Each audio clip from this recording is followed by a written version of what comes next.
Narcissists and psychopaths create powerful trauma bonds.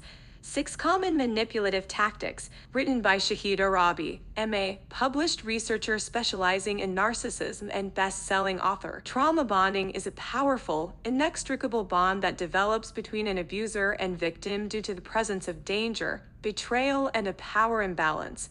Dr. Patrick Carnes also calls it the betrayal bond. According to researchers, in order to survive the abusive environment, the trauma bond causes victims to engage in behaviors to appease the abuser in an attempt to avoid further abuse, mistreatment, or violence. They may even develop a sense of gratitude for the abuser for being allowed to survive. Victims who are trauma bonded may also develop an amplified appreciation for the small rewards doled out in the abuse cycle, what Dr. Joe Carver calls the small kindness perception. Victims who are trauma bonded find themselves biochemically and psychologically tied to the abuser in ways that make it difficult to leave the relationship. Trauma bonding can cause the victim to tolerate mistreatment because they are so focused on survival and of maintaining the relationship that they feel unable to protect themselves. In fact, some victims who are trauma bonded develop the need to defend and protect their abusers. It is important to remember that trauma bonding has little to do with the actual merits of the abuser or how strong the victim is. Even the strongest of people can become trauma bonded to an abuser who has subjected them to chronically cruel and callous treatment due to their lack of empathy and their ability to manipulate, deceive, gaslight, and subject their victims to countless mind games. Narcissistic and psychopathic individuals specifically create very powerful trauma bonds with their victims. Here are 6 ways they do so. 1. Intermittent reinforcement. One of the most powerful ways narcissistic individuals create trauma bonds is through intermittent reinforcement. This is when they subject you to hot and cold behavior to get you fixated on them and seeking their validation. They will intermittently incorporate periods of affection and attention into the abuse cycle. They may love bomb you with excessive contact, attention, and affection, only to abruptly withdraw or mistreat you, treating you with cruelty and contempt. This intermittent reinforcement creates a powerful biochemical and psychological addiction to the cycle of abuse, as you work even harder to get the next fix or reward. Research by Dr. Helen Fisher shows that people in love, particularly those in adverse-ridden relationships, show activation in the same areas of the brain's reward system as in people addicted to cocaine and other drugs. When a narcissistic or psychopathic person subjects their victims to a mean and sweet cycle of abuse, it can feel akin to a drug addiction. That is why it feels especially painful for victims to detach from their abusers, and they experience withdrawal-like symptoms and craving from the trauma bond that is created. Since studies show that dopamine flows more readily in the brain when rewards are intermittent and unpredictable, this cements the reward circuits in your brain related to what Fisher calls the frustration-attraction experience. As their attention becomes more scarce and more unpredictable as the cycle of abuse continues, so do your frantic attempts to regain the honeymoon stage of the relationship which they first presented you with. Like a gambler at a slot machine, you become trained to continue playing their games in hopes of the elusive win. 2. Manufacturing chaos. Individuals with narcissistic and psychopathic traits enjoy manufacturing chaos and getting reactions from others. By creating chaos in your life, they monopolize your attention and resources so that you are unable to take care of yourself or tend to your needs. They may do so by making arguments that are instigated out of thin air, inducing sleep deprivation especially before important events, engaging in relentless interrogation and accusations, or making blatantly inappropriate comments followed by gaslighting of your reactions as crazy or oversensitive. Such interrogation and destabilizing tactics can be similar to the ones that are used on prisoners of war, according to researcher Albert D. Biderman, who developed a chart of coercion to show how these tactics can overlap with the tactics of domestic violence perpetrators. By manufacturing chaos in your life, narcissistic and psychopathic individuals gain leverage. As you spend most of your time and energy navigating their diversion tactics, defending yourself against their claims, and trying to skirt their sabotage, your self-care is depleted and you become too exhausted to fight back as effectively. The trauma bond becomes even stronger as you subconsciously justify your investment in them as a relationship worth fighting for despite all the obstacles they subject you to. This is one of the ways you cope with and survive the tumultuous relationship. 3. Jealousy induction. Research indicates that narcissistic and psychopathic people both engage in jealousy induction to gain a sense of power and control. Some narcissists and psychopaths also provoke jealousy on purpose to exact revenge, test the relationship, or compensate for low self-esteem depending on the specific subtype of narcissism or psychopathy at play. By subjecting you to implicit or explicit comparisons, flaunting past partners or potential prospects, or constantly bringing in others into the dynamic of the relationship, you become trained to compete for the narcissist, even if you were the one who was originally less interested in them. You also lose a sense of your uniqueness and positive qualities as you become hyper-focused on the love triangles they manufacture, and this takes a toll on your self-worth and self-perception over time. The narcissist skews your self-perception so you no longer see yourself and your positive qualities accurately and feel less important and valuable, as the narcissistic or psychopathic person forces you to compare yourself to others or compete. They create the illusion of false desirability.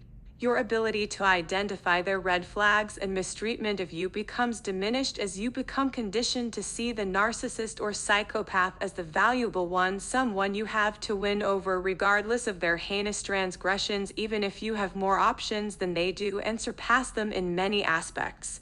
This makes you more trauma bonded to them as you fear the loss of their attention more so than the loss of your own identity and self-confidence. 4. Identity erosion and distortion. Narcissistic and psychopathic individuals do not always abuse in a way that is outwardly obvious. That is why they engage in underhanded methods to take control over your mind and erode your sense of self and identity over time. This is a key component of the trauma bond, as researchers note that trauma-bonded victims internalize the perpetrator's perception of them rather than staying grounded in their own sense of self. One of these tactics is the method of distortion, a way of making you see yourself as the opposite of what you actually are, in an attempt to lower your self-esteem so that you are more compliant and malleable to their advances. Narcissists will distort your true traits and behaviors to depict you as the opposite of who you are. Ironically, their accusations tend to be a projection of their own behaviors, traits, and character. You will notice that their accusations contradict the feedback you get from empathic people who have no agenda to gaslight or control you. While others may comment on your kindness, empathy, integrity, intelligence, and knowledge, the narcissist may claim you are selfish, especially when you start setting healthy boundaries with them, deceptive, or lacking in some way, all claims that better describe them. This is a way to isolate you from the healthy and accurate feedback and support they know you have so they can control your self-perception and better control you. Imagine the narcissistic individual metaphorically placing a fun house mirror in front of you to distort your true proportions. This is exactly what they are doing when they engage in covert insults or make comparisons to you and something else that represents the opposing qualities of what you actually are. For example, a covert narcissist may do this by commenting on a positive trait you possess by implying you're the opposite. For example, you're no fun, or you're not very social when you are in fact outgoing and popular. Or they may compare you physically or emotionally to someone you could not be more different from to covertly diminish you. Distortion can happen in a number of ways, but the motive is the same: to destabilize you, plant self-doubt, especially about positive qualities you possess, as well as the positive qualities others notice about you and celebrate. This is a way to alienate you even when you are surrounded by support and healthy praise from others. By alienating you, you become further trauma bonded to the narcissist for comfort and approval as they become your primary source of validation and feedback for your sense of self. 5. Alienation and degradation. Not only do narcissists isolate you from healthy feedback from others, they alienate you emotionally. They may do this by falsely comparing you to other people, claiming they've never had a problem like this with anyone else to make you feel defective and separate from others and deserving of their abuse. By gaslighting you in this manner, they are able to paradoxically pull you closer to them, as you may feel subconsciously conditioned to seek their reassurance after this claim. You may be misled into believing that your reactions to the abuse are the problem, and become further bonded to them in a subconscious effort to validate the fact that you are not the problem. In reality, many people who are closest to the narcissist have been subjected to their manipulative and aggressive ways, but they'd rather gaslight you into believing you're the only one so they can continue to get away with their abuse. In saying you are the problem, narcissists can convince you that your perceptions are inaccurate and that you are overreacting.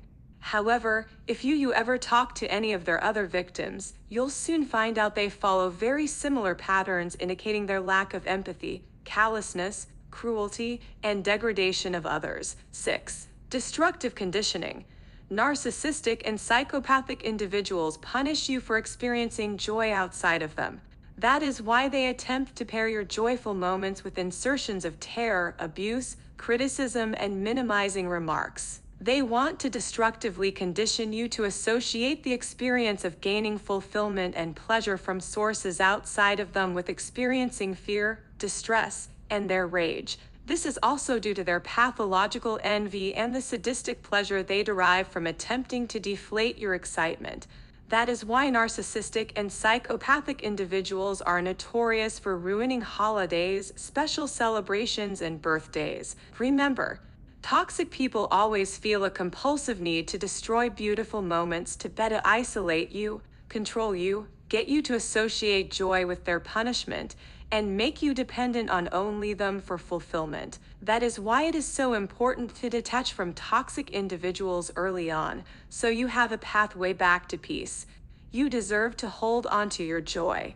In your healing journey, after processing some of the trauma, preferably with a trauma-informed mental health professional, you can revisit the memories where they tried to sabotage you and savor the joy that should have been savored all over again. This time, imagine these joyful moments playing out without their interference. Use this reconditioning of memories to assist in your healing and remind yourself of the pure, unadulterated joy you truly deserve to experience. If you are in a trauma bond with a narcissist, you are not alone and support is out there. You must connect to your authentic outrage at being violated and get in touch with the reality of the abuse in order to begin breaking such a bond. But the first step to breaking a trauma bond is to recognize it in the first place.